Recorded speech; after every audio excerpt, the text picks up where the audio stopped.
Assalamualaikum warahmatullahi wabarakatuh. Selamat pagi dan salam sejahtera untuk kita semua. Pada video pembelajaran kali ini, seperti yang kalian lihat di judul, Ibu akan membahas mengenai vektor. Nah, apa sih yang dimaksud dengan vektor? Jadi, di dalam fisika, besaran ada yang dibagi menurut arahnya. Dibagi menurut arah, besaran menurut arah. Nah, yang pertama adalah besaran skalar, yang kedua adalah besaran vektor. Nah, apa sih bedanya besaran skalar dan vektor? Skalar adalah besaran yang tidak memiliki arah. Besaran yang tidak memiliki arah. Jadi, besaran skalar dia tidak memiliki arah, hanya memiliki nilai. Jadi dia tidak punya arah, hanya memiliki nilai. Kemudian yang kedua adalah besaran vektor. Besaran vektor adalah besaran yang memiliki nilai dan arah. Nah, jadi perbedaan antara skalar dan vektor, kalau skalar dia tidak memiliki arah, hanya nilai. Kalau vektor dia memiliki nilai juga arah. Nah, contoh dari besaran skalar. Contoh besaran skalar yang pertama adalah panjang, kemudian massa, waktu, kemudian suhu, dan masih banyak yang lain. Kemudian besaran vektor. Besaran vektor adalah besaran yang memiliki nilai dan arah. Contohnya adalah kecepatan, kemudian percepatan, kemudian gaya, berat, kemudian momentum, kemudian lagi perpindahan. Nah, besaran-besaran ini dan lain-lain adalah merupakan contoh dari besaran skalar dan besaran vektor. Tuh. Kita langsung saja membahas tentang vektor. Seperti yang kita ketahui, vektor adalah besaran yang memiliki nilai, juga memiliki arah. Nah, vektor dalam fisika dituliskan dengan huruf. Jadi dia dituliskan, yang pertama dituliskan dengan huruf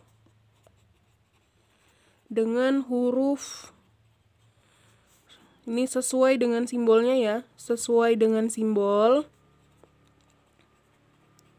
bergaris atas. Jadi yang namanya vektor itu dituliskan dengan huruf sesuai dengan simbolnya bergaris atas. Nah, contoh nih, kita mau nulis vektor kecepatan. Nah, apa sih simbolnya kecepatan? Kecepatan simbolnya V. Karena dia vektor, berarti kita tambahkan garis di atasnya. Bacanya ini jadi vektor kecepatan. Kedua, misalnya vektor gaya. Gaya simbolnya F.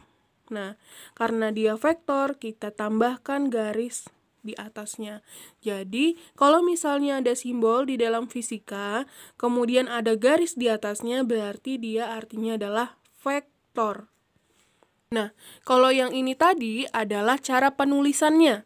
Nah, yang berikutnya adalah cara penggambaran atau vektor digambarkan. Nah, kalau yang tadi penulisan, yang ini adalah penggambaran vektor. Vektor digambarkan dengan bentuk anak panah. Jadi kalau ada anak panah, itu berarti adalah penggambaran dari vektor. Nah, anak panah sendiri di sini kita gambar ya. Ini ada panah. Yang ini adalah titik pangkal atau titik mulai. Titik pangkal atau titik mulainya. Kemudian yang anak panahnya ini adalah titik ujung atau arah vektor. Kemudian yang ini, panjangnya ini adalah ukuran vektornya. Yang ini adalah ukuran vektornya. Jadi kalau ininya garisnya semakin pendek, berarti vektornya semakin kecil. Kalau garisnya semakin panjang, itu adalah vektornya berarti semakin besar. Jadi besar dan kecilnya vektor tergantung dengan garis yang kita buat. Nah, kemudian yang paling penting dari vektor, karena tadi vektor adalah besaran yang memiliki nilai dan arah, yang paling penting adalah kita harus tahu bagaimana cara menentukan arah dari suatu vektor. Jadi yang harus kita ketahui paling utama adalah arah dari suatu vektor. Nah, cara menentukan arahnya atau cara menentukan nilai arahnya itu nilainya positif, negatif, itu seperti apa? Ibu langsung jelaskan ya.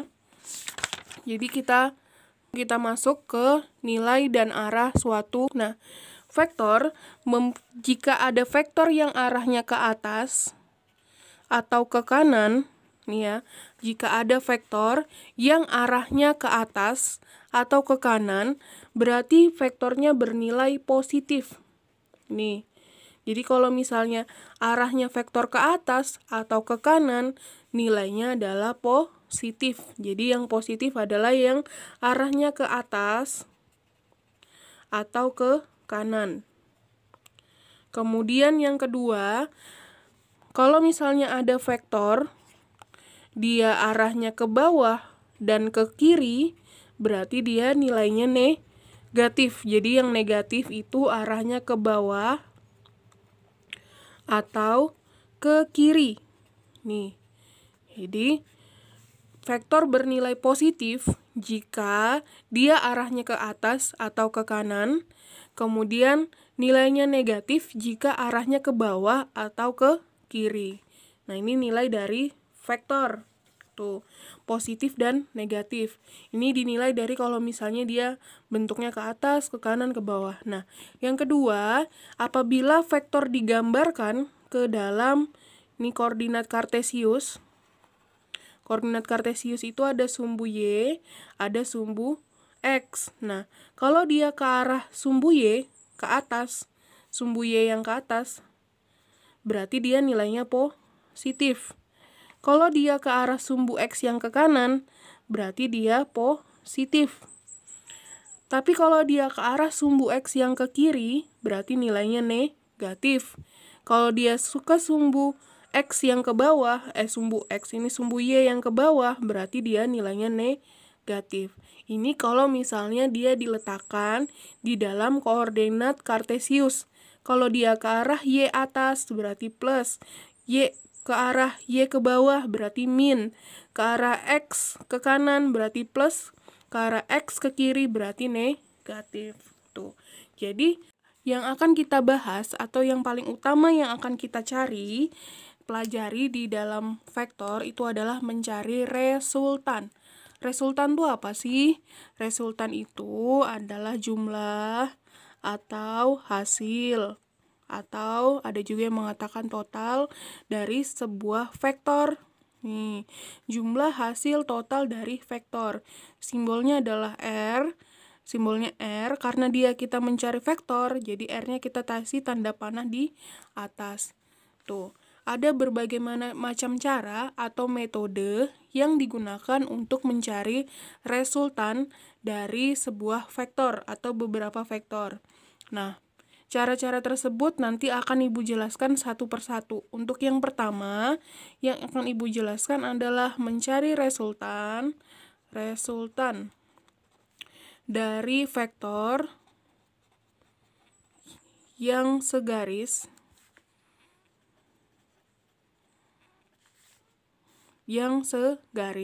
Nah, syaratnya segaris ini apa sih?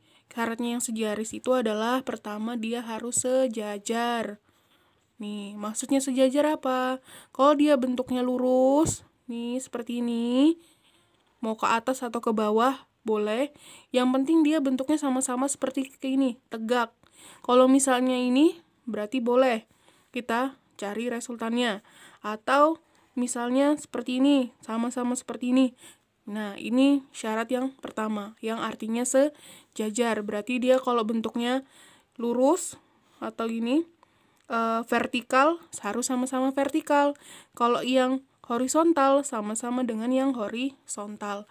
Caranya gimana untuk vektor yang bentuknya seperti ini? Nah, untuk vektor yang bentuknya seperti itu, caranya adalah kita jumlahkan.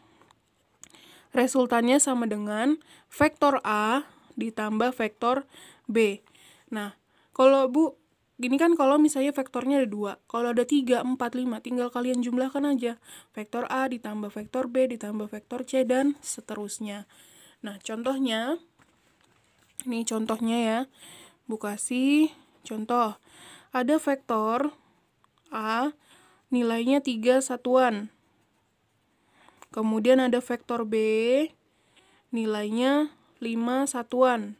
Nah, berapakah resultannya? Nah, kalau kalian ditanya berapa resultannya, tinggal kalian lihat. Berarti kalau dia bentuknya segaris, sejajar nih, berarti resultannya adalah sama dengan vektor A ditambah vektor B. Vektor A-nya berapa? Nilainya vektor A-nya 3, vektor B-nya 5, berarti resultannya adalah 8 satuan. Tuh. Kemudian lagi contoh yang kedua. Contoh yang kedua, misalnya kalau tadi kan sama-sama ke kanan. Kalau yang ini, Ibu buat yang satunya ke kanan, yang satunya ke kiri. Vektor A nilainya 4 nih, 4 satuan. Kemudian vektor B-nya Ibu buat 7 satuan. Nah, ditanya berapa resultannya. Nah, berapa nilai resultannya? Berarti kalau dia sejajar, berarti vektor A ditambah vektor B. Vektor A arahnya ke kanan, berarti kalau ke kanan dia plus 4 ditambah vektor B arahnya ke kiri. Kalau ke kiri tadi Ibu sudah jelaskan nilainya negatif. Jadinya 4 plus ketemu min, jadinya min. 4 dikurang 7, jadinya negatif 3. Atau artinya negatif 3 ini hanya menunjukkan arah. Jadi 3 satuan ke arah kiri. Nih, karena nilainya negatif. Jadi kalau misalnya dia berlawanan arah, tetap kita jumlahkan, tapi kita harus lihat dia nilainya positif atau negatif. Kemudian contoh lagi, Bu kasih ya. Yang satunya ke arah atas, seperti ini. Yang satunya ke bawah. Yang ini vektor A-nya Ibu kasih nilai 5 satuan. Vektor B-nya Ibu kasih nilai 8 satuan. Ditanya, berapa resultannya? Resultannya berarti vektor A ditambah vektor B. Kalau dia arahnya ke atas, yang sudah Ibu jelaskan, kalau ke atas berarti plus. Kalau ke bawah berarti min. Berarti vektor A 5, plusnya boleh kita tulis, boleh enggak. 8 karena ke bawah dia min. 5 dikurang 8, min 3 satuan. Jadi dalam menjumlahkan vektor, kita juga harus memperhatikan arah dari vektornya. Nggak bisa kita langsung sembarangan jumlah atau kurang, enggak. Jadi kita harus memperhatikan arah dari vektornya, ke atas, ke bawah, ke kanan, atau ke kiri. Kemudian, ya, sekian video penjelasan dari Ibu. Jika ada materi yang belum jelas, kalian bisa WhatsApp Ibu. Sekian dan terima kasih. Wassalamualaikum warahmatullahi wabarakatuh.